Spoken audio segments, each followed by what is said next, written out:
Erokamano kuom medo kete Ramogi TV mesa mar ohala. Report mabiro bedo gi mor ne oganda e kaunti ma Homa Bay to kod alwora mar Nyanza. Kambi mar Bidco Africa ochako chenro mar loso modhi kokalo e mor nas. Okang' ma kamano miyo kambi no koko mar jopur mar yiend othith kata nas e gwenge mag Imbo mar piny Kenya. Kaunti ma Homa Bay en achiel kuom counties ma okwongo rwako chenro no ma geto loko ngima jopur kendo kelo resruok e nengo modhi mag tedo e pacho ka.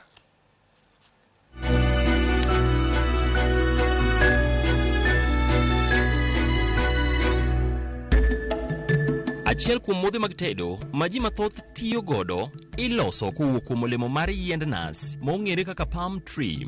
Mor nas ni omako atamalo 40 mag modhi ma itedo godo e piny mangima, ka atamalo 6 kende mar lowo ema itiyo godo e pidho kendo loso modhi go, ka piny Indonesia kod Malaysia ema ni kod kwand atamalo mani malo mar 90 e loso modhi mag tedo kitiyo kod nas. Medruok mar kwan ji matiyo kod modhi go sani osechopo tons milion 60 e piny mangima. Higa ka higa, ka medruok ma kamaendi osemiyo pur mar yieno manyago olemo ma itiyo godo e loso modhi go medore e Afrika, ka jopur tiyo kod thuolono mar bero yuto margi. Kuom thuolo mar higni 10 mosekalo, kambi mar Bidco osebedo opara manyime mar bero pur mar yiend nas maloso mor tedo e chula ma Kalangala mayudore e piny Uganda.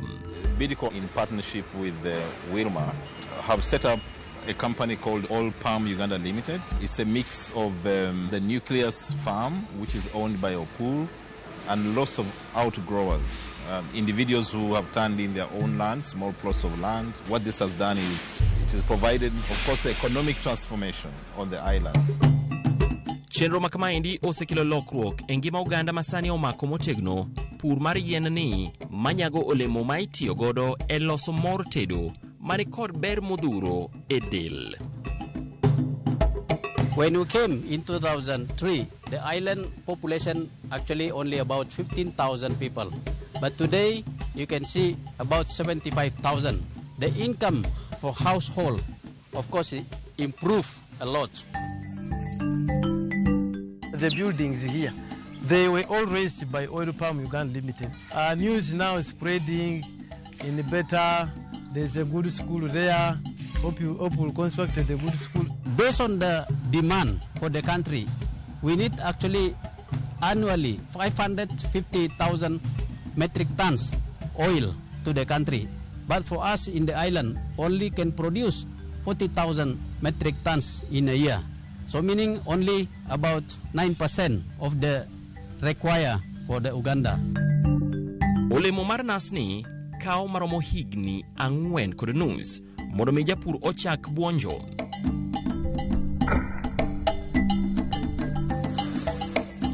Osobola okujjamu mu eka, osobola okujjamu ttani buli lutema. Kitegeeza tutema emirundi 4 zosobola okukifunamu omwezi yekemu. Sente zikyukakyuka naye kati ku kiseera kino kyenjogerako tuli ku siringi 88. Ttani 4 ziba zirina miliyoni 3.8 mwemba sigudde. Kambi maloso mor tedo ma Kalangala ok en mano mar mo kende kowuok kuom nas, nimar osekelo lokruok e ngima jodak ma Kalangala kod alwora mare. En kaluwore kod ber ma jodak ma Kalangala kaachiel kod lokruok ma gisebedo godo e ngimagi, ma omiyo koro kambi mar Bidco biro kod riwruok ma kelo kanyakla jodak ma kuno ma pidho yiend olemoni ma iloso godo mor tedo e piny Kenya. We believe the lessons coming out of Uganda are applicable in parts of Kenya, and we are working with various authorities to confirm where this can best operate. Adweta kuom goero kamano maduong' ne team mar Bidco Africa nikech ne gikawowa ma giterowa nyaka Kalangala, Uganda. Ama en chula e Uganda kucho, to chula ni opidhe oil palm. Oil palm ni ochalo nas moro to dongo mabor. To en ema mo mwachiedo go golden fry gini gite ae. To kata sabun mwaluoko go mar miti ni be amana e oil palm. Kanyakla kod sir ma ichiwo gi piny owacho mag tend loch gwenge e alwora mar Nam Lolwe, kambi ni koro ni kod chenro mar kelo lokruok e ngima jodak ma imbo mar Kenya kokalo e pur, ka giyudo tiegruok mondo gibede kod lony e pur mar yien nasni manyago olemo ma iloso godo mor tedo. Okang' ma igeno ni biro kelo lokruok mar timo ohala e counties e alwora mar Nam Lolwe.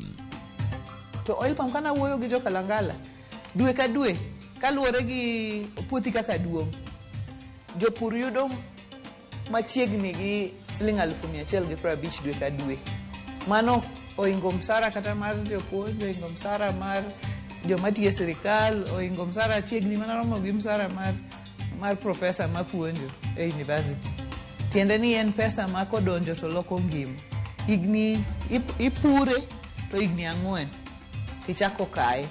To kaka nipure cha, ikae marom higni 25 kapod ikae akaya ma ok ichako ipuro manyien. Ma oil palm en gima nyalo loko ngimawa. E alwora ma bende jodak oketo geno margi e weche mag lupo kaka yor yuto margi.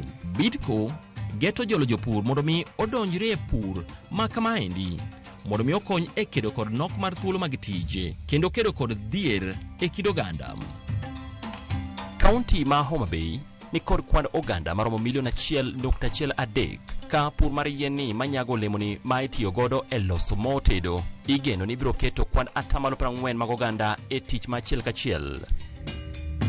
Hiyo project ni mzuri ambao farmers watapata farming ya kugrowth hiyo palm oil na watauza hapa. Hiyo inaleta biashara pia na uchumi yetu ya Homa Bay hapa growth. Yes, kaka ne puro biro miya yuto maber nikech sama en machiegni joma ni surrounding marwa kabiro yudo tich kendo ok bi koso chiemo. Mar ariyo ne mano, nyithindwa ok bi leo moko dhi sikul nikech factory ni machiegni, koro walok pachwa mondo wapur palm oil mondo be gima olokre nikech gini en gima ber, en gima kosechako nyuol to en continuous. Onge gimoro season moro onge, en tie pile. Kaluwore kod lo ma omiyo kod lwasi makare e kaunti ma Homa Bay kod chal mar alwora ma bende chal kod ma Kalangala, Bidco ni kod geno ni pith mar yien nasni biro ywayo kendo lombo jopur kod jokanyo e sekta no e kaunti no ma Homa Bay kod Kenya mangima. Ka gibiro ka, gibiro konyowa e yor ndiko jotich, gibiro konyowa e yor kampuni nitie, wabiro dhi maber. Koro bech mo dhi dok piny, gimoro amora dhi dok piny, be sabun dhi dok piny. An owuon sensitization na bere kabisa. Anyalo time ponono ni wariwore gi jo Bidco kaka winjo ni gibiro around no. Anyalo time mondo wa produce palm oil no e society gi community obed kama koro yuto nitiere. Yien mar nasni mano oil palm ni kod yuto modhuro kendo en mano manyalo timo maber e kaunti ma Homa Bay, Migori kod alwora mar Nam Lolwe, ka en mano ma bende ni kod ber modhuro e rito alwora. Bidco sani nitiere opara manyime mar loso mo tedo kendo medo ndhadhu e Afrika ma ugwe, ka bende giketo sinani mar biro kod riekni makonyo e ting'o malo rang'iny ma iloso e modhigo. Oil palm, what we get from there is something we call crude palm oil. In that state of crude palm oil, it's not edible. It needs to be treated through an industrial process to clean it out, remove all the impurities, but also separate out the solid which we end up using in soap, in fat, and the oil itself that you see behind me, that is then, converted into edible oil. Kosebedo extracted from the palm tree, gin ga gi all the impurities. Ka wasetieko golo phosphate, stage mar ariyo en golo kalani. Ineno ka kalani ok ber. Tie process moro mar adek iluongo ni deodorization. Deodorization no en a distillation process. Koro for all the volatile compounds work, to volatile compounds mowuok cha wa distill to wanwango by product miluongo ni fatty acid distillate. Mae watiyogo loso sabun. Emomiyo moni itere process moro iluongo ni fractionation. So in that fractionation, inwango ni the solid fraction ose crystallized. Koro wago mono watero a filter. In that after filtration to wanwango mo ariyo. wanwang'o palm olin to wanwang'o palm soft stearin. Koro palm olin ni ema wapak. Ka wapak to wapak gimoro, wapak golden fry, wapak ufuta, wapak bahari fry, depending on the quality of the brand. Chegogo Bidco bende timo duto manyalore mar neno ni onge mwandu ma okethore e kinde loso mor tedo ka medo ndhadhu en achiel kuom okenge ma giseketo mondo mi lek ma gin godo ochop e wang'e. The quality of Bidco products is very high. We normally check free fatty acids, we check for color, we check for spatter, that is if the oil has water, we check insoluble impurities. For me to clear the oil, for example the golden fry, to go to the market, I will check all the analysis, that is chemical analysis and physical analysis, to ensure that it meets the standard or the specification 100%.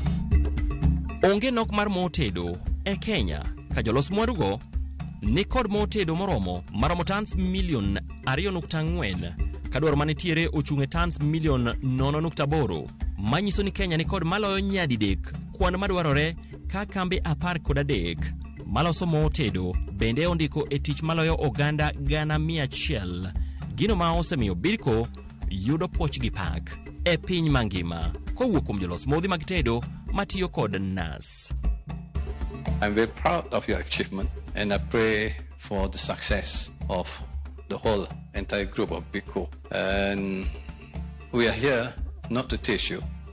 We are coming here to learn from you. Just now about sharing our experience, sharing our knowledge and learning from each other.